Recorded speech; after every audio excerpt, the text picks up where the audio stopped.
আমরা আইন শৃঙ্খলা পরিস্থিতি আল্লাহর রহমতে সমুন্নত রাখতে সক্ষম হয়েছে এই পর্যন্ত।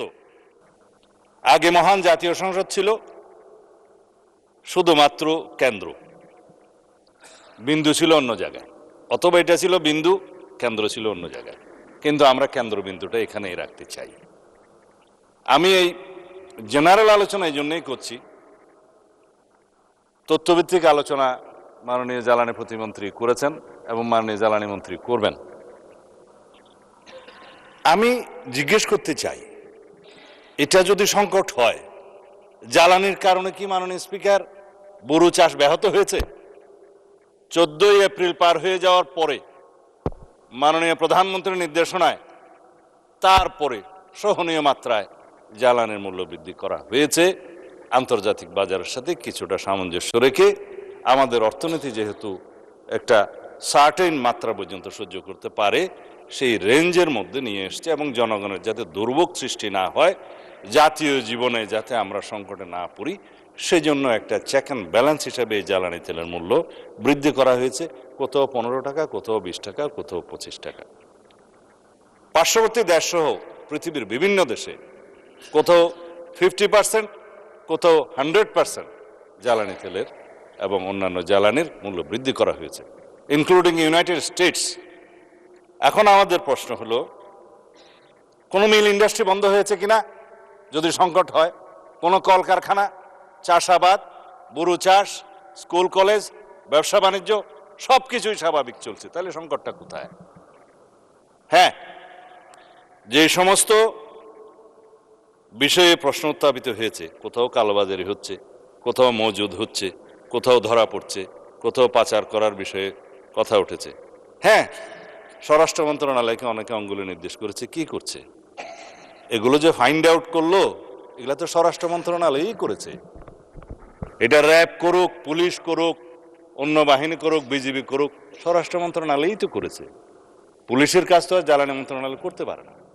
কিন্তু যেখান থেকে এগুলো উদ্ধার করা হয়েছে, এ সমস্ত মজুদকারী বা কালোবাজারি অথবা অনলাইনে তেল কালোবাজারের যে চক্র, এ বিষয়ে যদি কথা বলতে চাই, একটা ভালো অ্যাটমসফিয়ার বজায় রাখার জন্য আমরা কেউ কোনো রাজনৈতিক দলের কথা বলবো না।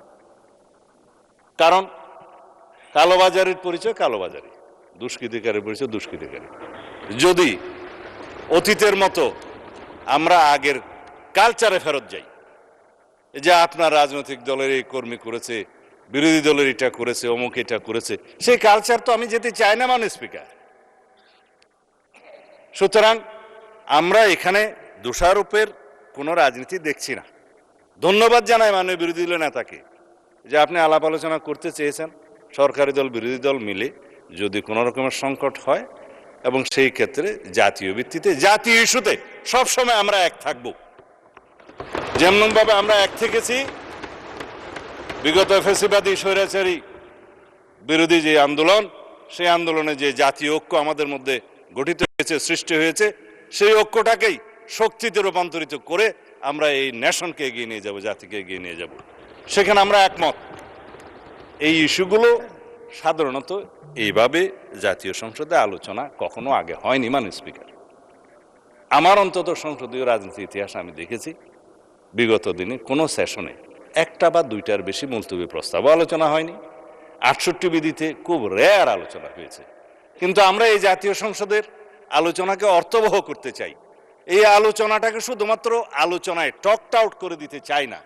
এখান থেকে যদি কোনো সলিউশন বেরিয়ে আসে, সেটা আমরা গ্রহণ করব এবং মন্ত্রণালয়ের সেটা আমরা এক্সিকিউট করব। মাননীয় প্রধানমন্ত্রীর কাছে আমরা নির্দেশনা চাইব, সেটা আমরা বাস্তবায়ন করব। আজকে মাননীয় প্রধানমন্ত্রীর এখানে আমাকে একটু প্রশংসা করতেই হয়। উনি প্রশংসা পছন্দ করেন না, তারপরেও করতে হয়। তিনি যদি দিক নির্দেশনা না দিতেন, আইন শৃঙ্খলা বাহিনী সহ এবং স্থানীয় পর্যায়ের, জেলা পর্যায়ের ডিসি, এসপি এবং যারা পেট্রোলিয়াম সেক্টরে কাজ করে তারা সহ যদি মাঠ পর্যায়ে সবাই তদারকি না করত, তাহলে বড় ধরনের বিশৃঙ্খলা হতে পারত। প্রত্যেকটা পেট্রোল পাম্পে, প্রত্যেকটা ডিপোতে ডেইলি ভিত্তিতে রুটিন করে সেখানে তদারকি করা হয়েছে, সেখানে সমস্ত ডাটা সংরক্ষণ করা হয়েছে এবং সকাল বিকাল সেখানে মনিটরিং করা হয়েছে কোনো রকম অনিয়ম হচ্ছে কিনা। তারপরেও কিছু কিছু অনিয়ম হয়েছে, কারণ যেখানে দ্রব্যমূল্য কম থাকে সেই দ্রব্যটা মজুত করার, পাচার করার এবং অপচয় করার একটা প্রবণতা এটা হিউম্যান বিইংয়ের মধ্যে থাকে। এবং যেগুলো বর্ডার এরিয়া, ওখানে আপনি দেখবেন একটা ডিম মানে আন্ডাও এই পার থেকে ওপারে যায়। সেটা আমার চাকরি জীবনের অভিজ্ঞতা। যেমন চাঁপাইনবাবগঞ্জে, যেমন নওগাঁতে, বিভিন্ন বর্ডারে তারা এটা স্বাভাবিক ব্যবসায়ী মনে করে অনেকটা, যে ইদার উদার কয় যে মূল্য। আমি আমার চাকরি জীবনে দেখেছি ডিম পাচার হয়ে আসতে বর্ডার থেকে। এখানে ডিমের চাহিদা, যখন ডিসি সাহেব এটা বন্ধ করলেন তখন স্ট্রাইক করে দিল মানুষ, বলে যে এটা তো আমাদের দৈনন্দিন জীবনের চাহিদা মিঠায়।